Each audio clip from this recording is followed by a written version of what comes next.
สบายดีวิลลี่เดอร์มูนี่วิลลี่มาเข้าครัวกับรายการ Smile Kitchen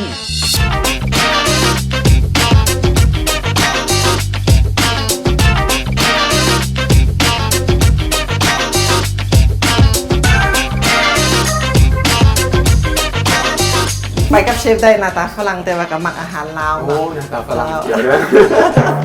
ก็อยากจะใส่น้ำซุปใส่ซู น้ำส้มสายซูของคิวพี่เป็น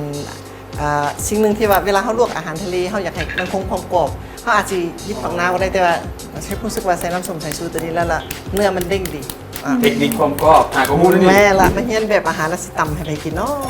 โดยต้องมีคนตำให้กินนะโดยทันทีเลยแสดงว่ามี ส่วนหลายมากินเรือ กินเรือ ไปเยือนต่างประเทศปั๊บเอาเฮ็ดเอง2 ชั่วโมงค่อยๆเตรียมนั้นเตรียมนี้เฮ็ดมายังโมแซ่บพอเฮ็ด แบบ ยังโมแซ่บทุกคนอยู่บ้านเฮ็ด แต่ว่า2 ชั่วโมงนี่โดนเกินไปเนาะ ถามมาแซ่บผมแซ่บนั่นเอาเฮ็ดเองดิ ปกติแล้วเป็นคนมากินส้มหวานหรือว่าส้มนัวแบบ มัก3รสเลยส้มหวานนัวหน่อยนึง นัวนี่เป็นนัวมือตัวเอง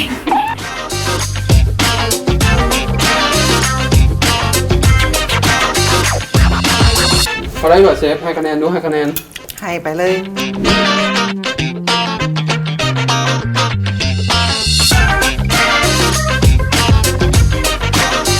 ถ้าที่ต่ำเด้อว่าสิเอาเมนูอย่างมาฝากน้ำกันถ้าพ้องว่าเผ็ดเด็ดแน่นอนแล้วเจอกัน